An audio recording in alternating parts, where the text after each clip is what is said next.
Good Saturday morning to you. It's cold here in Central Texas. It's 38 top up degrees with the heater on. And this is Rusty 78609 on Park Road 4 in Central Texas, USA. It is 9:01 Central Standard Time. It is cold, as I mentioned. And it's December the 10th, Saturday. Rolling, rolling, rolling, keep them wagons rolling, roping, tying something, 'cause I can't remember the word. Anyway, rawhide, remember that? Huh? Good one. Good old Western. Anyway, I'm fixing to rawhide my way over and do my walking, and this video may take 7 years to get uploaded, but I'm doing it. So, what is going on in y'all's world? I'm trying to stay warm. The high today is supposed to be 55. The low tonight will be 48. And the high tomorrow will be 71. Dun dun dun dun dun dun. Back to normal, and then the next week looks good. 70s and 50s for highs, mid 40s for lows. Thank goodness. I know you people up north are used to much colder weather, and we're going to talk about that. In fact, I'll talk about it now. Living in an RV in the wintertime. Let's think about that. I've lived in an RV for 24 years, full-time RV, traveled all over everywhere, mostly in the western USA. Also go camping in a car, a Toyota Prius 2013 Package 2. And if you're interested in either one of those things, RVing or car camping, which would apply to van camping too, most of it, check out my playlist on my homepage. Anyway, this is Park Road 4, Central Texas, USA. Runs from Inks Lake State Park. You got a cow out. You got a cow out. They got two of them out. Sure do. Two calves. But anyway, this is Park Road 4. Goes from Inks Lake State Park, from Highway 29, Inks Lake State Park on Park Road 4, all the way around to past Longhorn Caverns to Highway 281. And that's where I'm headed. But anyway, for you guys that RV full-time or, I don't know, whatever, in the wintertime, of course, where I am in Central Texas, we don't get a lot of really cold weather where you need to worry about your pipes breaking, so to speak. We do occasionally get down into the teens, but it's rare, and it'll occur in January, but very rarely. But it dips down there, and then it'll come right back up above freezing during the day. Now, you guys up north know how to live in the wintertime hell of a lot better than we do here in the south. I guarantee you that, because you have days that it doesn't get above freezing, several of them, back to back to back to back to back. Well, we don't get that here. We may get 1 or 2 days, that's rare. But having led into this with a lengthy introduction, for those of you that live in the southern parts of the world that get occasionally super cold weather below, say, down around 20, where the pipes will freeze, there's a few things you need to be aware of, and I'll mention them. One of them is the drain hose, your sewer hose. Because what can happen, and it's happened to me, I was out in the Big Bend area. Actually, I was in Alpine. Elevation where I was, because I was outside of Alpine, was about 6,000 feet. And it would get down into the low teens. And I was out there in that weather, and my septic hose froze solid. Well, the reason was, what I did, I just had the hose, I had it hooked up, and then just laid it on the ground and ran it to the RV park little drain thing and put it in there. Well, since it didn't drain, the water didn't drain all the way out because it had some humps in it, it froze. Well, then I had to flush to get the thing thawed out. I had to heat water on the stove and flush it down the toilet. But anyway, I finally got it unstuck, and then I got some boards and made it an incline from the outlet on the RV to the inlet drain in the RV park. That solved that problem. You know, they make these little things that expand. You can buy them at Walmart, I guess, or anywhere. You can look them up. Drain hose supports or whatever they call them. And those work okay. But you can also just use boards and rocks. That's what I did. I'm too cheap. But anyway, so remember your drain hose, you guys. Remember, you got to keep it where it's drained all the water out, or you'll be stopped up. Another thing is you can leave your wrap your water hose. That's what I was going to mention.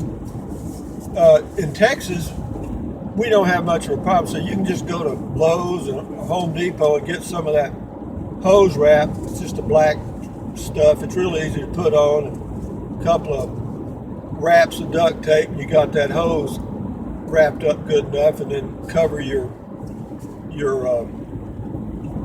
spigot, you know, or you can put a bucket over it or something.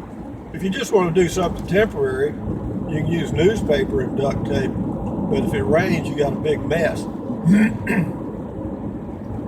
Yeah, just use that cheap stuff at Lowe's. It's a garden hose wrap or whatever they call it, pipe wrap. It's cheap, 88 cents for 8 feet or 10 feet.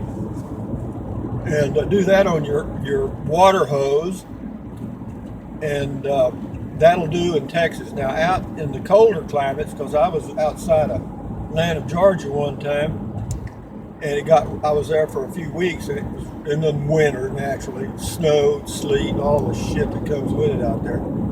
And so, not only did I had to get it's a special kind of hose wrap that has a little heating element in it, a little wire, kind of like a electric blanket, and you wrap that around the garden hose, and then you covered it with the pipe wrap, and then wrapped all that up, and that little electric thing plugged into an outlet, and it was like an electric blanket on your inlet hose on your RV. I'm sure you people up north know all about that, but people in the south don't. People in Texas probably don't. So, you know, if it looks like it's really going to be in the teens for a few days, well, you might want to try that. Another thing you can do, and I do it a lot, not a lot, but whenever it gets around, and it looks like it's going to get in the mid-20s, and that's kind of iffy. You know, I don't think it would freeze the hose with the pipe wrap on it, but you never know. And that's the thing about it, is once that hose is frozen, sometimes it can take all day or more to thaw out. In fact, I've even gone out there and poured hot water on them before. But anyway, so wrap your hose, your garden hose, your water hose good, and then be sure your septic drain hose is at an incline. That's 2 things, and that'll solve your water coming in and water going out problem in the RV. Now, the next thing is, if it's just, you know, if it gets cold, like I leave the water dripping, you know, like we used to do out in the country when I was a kid. Maybe that's where I got the habit. But what I do is I do leave the water dripping. I'll leave the water dripping in the, I've got a little sink in the restroom area, and I've got a kitchen sink. And I'll leave both of those just a drip, you know, like, well, a little more than a drip, almost a really, really small stream. And, but what you can do, if sometimes you'll hear a noise, you know, like inside an RV, when it's really quiet, if there's water dripping, you hear it drip, drip, drip, drip, drip. Will it keep you awake at night? Yep, yep, yep, yep. So, to eliminate that problem, take a string, tie it on the end of your faucet where the water's dripping out, and then run that string down in the drain, and then the stream coming out will run down the string and right down the drain, and you don't hear it. Stops all that drip stuff. Even if you have a drippy faucet at home or in the bathroom or wherever, you can tie a string around that spigot thing, the outlet, and run it down to the drain, and you'll never hear another drop because it runs right down that string, right into the drain, just really quietly. So aren't those really interesting tips? I tell you, I amaze myself with all this stuff that comes out of my brain. So drain hose, be sure it's at an incline. Wrap your garden hose, your water hose with pipe wrap and whatever you feel like you need. Use the heater strip if you need to. And then the next thing is for you guys that don't use your RVs in the winter and you have to winterize them. Woo! Sounds like some kind of disease. But it ain't. It's really easy to do. I've only done it a couple of times, and that's been 20 years ago or more. Because I used to park my RV and go do things for somewhere else for a while and then come back. But what you do, of course, you get all the water out of your lines, and of course some RVs have a drain plug somewhere, some of them don't. If they don't, then I don't know what to tell you. I'm not sure how you do it. But most of them have a drain. You look up under, usually they're replaced, and you take a little cap off and the water runs out. At least mine did anyway. But anyway, you got to drain the water out of your lines, or if you can't get the water out, sometimes they make this stuff, it's like antifreeze for RVs, and you can put that in your water lines, and whenever you put it in storage, those water lines won't freeze and break. The next thing you got to do is get the water out of your hot water heater. There's a plug. It's hard as hell to get off. Usually it's all corroded and stuff. But you can. If you can't, shit, don't worry about it. I mean, I doubt that the damn water in the tank's going to freeze so solid that it'll pop your tank. But if you can get the water out, do it. If you can't, don't worry about it. Anyway, here we are at Highway 281. And what else is going on? So, winterize, you get the water out and put some of that winterizing stuff in your lines. And then you got to remember, make yourself a mental note that whenever you pull your RV out in the spring or whenever it is, that you flush all that crap out of there. Because if you don't, I don't think it's probably going to be the healthiest drink you've ever had. I don't know, you may like it. Put a little water with it, or put some whiskey with it, be all right. A little whiskey and antifreeze, never tried that. Anyway, let me take a drink of my hot tea here. Oh, that's good. I put honey in it. Green tea, woo, damn good, damn good, damn good. Okay, so that covers winterizing. Be sure you drain. Oh, what else you can do? Whenever you get it out of in the spring, put a little Clorox, not much, about 2 or 3 tablespoons in your water holding tank. Just put a little bit. I just put a little bit. I don't measure it, shit. I just put some in there because I'm not going to drink it anyway. But I put some in my water holding tank. Run some water in the tank, let it sit for a while. Or if I'm going to tow it, I tow it with that stuff in the tank so it flushes all around. And then when I pull into an RV park, or where I'm going, back then when I was RVing, I would hook up to the water and then flush the lines out good. Let the water run real good for a while. Fill up, put a little water in the holding tank, flush it out good. And that gets all the bacteria out of the lines. But just remember that if you put Clorox in that holding tank, that water's not going to taste good. I don't think it hurts you if you drank it, but again, it's not probably the healthiest thing you could ever do. But here we are. It's a gray sky day. It's going to be 55 top up degrees.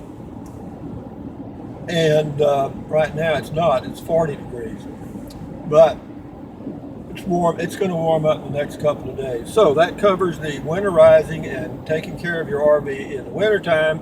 and I've got my good camera and my good phone, and you know what's going to happen when I try to upload this video, don't you? This is December the 10th, 2016. Well, you may get to see this before winter 2017. I don't know why she swallowed a fly. I think she may die. But I've been it's just with this, what it is, for some reason, I don't know if it's because it's the Christmas season and a lot of people are doing videos or something, but YouTube has really slowed down on uploads. I mean, I can start uploading this video up in a few minutes. Say this right now, it's I'll start uploading at about 9:30 a.m. December the 10th. So when you see this, you'll see how long it took to upload it. Because I'll be starting at 9:30 a.m. December the 10th. Because it'll be a few minutes before I get to Walmart. I'm going to go walking at Walmart today. And that's when I'll start it. And you'll see it'll take forever. I don't know why. It goes into this damn mode that it never went into for 600 videos. Now it goes into the preparing mode. And it prepares for up to about 7 to 15%, and it goes back to zero, starts all over again, back to zero, up, down, up, down, up, down, up, down. And it does that for hours, and then you turn the phone off, turn it back on, and sometimes it'll start uploading. I've done that. You can cancel it, reload it, cancel it, reload it, no effect. Doesn't do anything, so it's not the video, not the camera. So, we know what it is. Calculatus, eliminatus. If you want to find out where something is, find out where it ain't. Oh, I'll give you a quickie while we got a few seconds. I got my new printer yesterday, my Canon Pixma MG2922, and hooked it all up and went through the whole process, and guess what? It didn't work! Ha ha ha! That son of a bitch didn't work! Ah! I was with customer service. All Canon customer service is in the USA. Yippee! I could understand them. Didn't help. We didn't get it to work. They're sending me another one. Isn't that sick? What it was, the Canon printer is set up for cloud printing. Woo! Out there in that no land. Anyway, the printer connected to my Netgear router. Fine. Connected to my Chromebook is connected to the router automatically, my Netgear router. Perfect, right? All you're supposed to do then is go into your settings on your Chromebook, say set up the printer, and boom, it goes. Well, it didn't. Then you get this IP address and you key it in on your Google Chromebook, and it's supposed to find it like pow, right? Like real quick. It says site not available. Okay? So we did that about, 100 times, and a lot of other things. Turn it off and on, off and on, off and on, this over again, that over again, turn it off, turn it on, turn it on, hold this down for 15 blinks, okay. We got stuff communicating with stuff that if it ever has a glitch, the whole world is going to stop. I mean, back when you wanted to use a printer, of course it wasn't over the internet, you just punched a button and it copied. That's the end of that shit. Not now. No. You gotta have an IP address and a Waptaluda, and it doesn't connect. Nobody knows why, and we ran 500 different tests. 4 different people involved at Canon customer service. I gotta tell you this though, I'll stick with Canon. Customer service, I talked to 2 different people. They were both very courteous. I understood every word they said. They said they were in the USA, and they were. Apparently, and that's great. I like that. Canon is made in the USA, but it's a Japanese-owned company. But they have a subsidiary, I guess you'd say, in the USA. Hires American people. I guess that's the close you're gonna get, folks. Anyway, but the Canon, the little Pixma, it does print. I can copy. I can manually copy. Just push the button and print. But that's not what I really need it for, because when I do these wine and beer tastings, they send me stuff electronically, email stuff, and then you have to print it out for the tasting event. or to have it, because it's marketing info and other stuff. And then when you get through, you got to send them some stuff. And so the cloud print on the Epson worked perfectly, but the printer didn't work. Now I've got a printer that works, but you can't hook it up to the cloud printer. So what I'm going to do is I'm going to put half the Epson with the Canon, and I'm going to have a EpCan. I have an EpCan printer. How about that? Huh? or let's see. Or a Canson. A Canson, is that better? A Canson, half Canon and half Epson.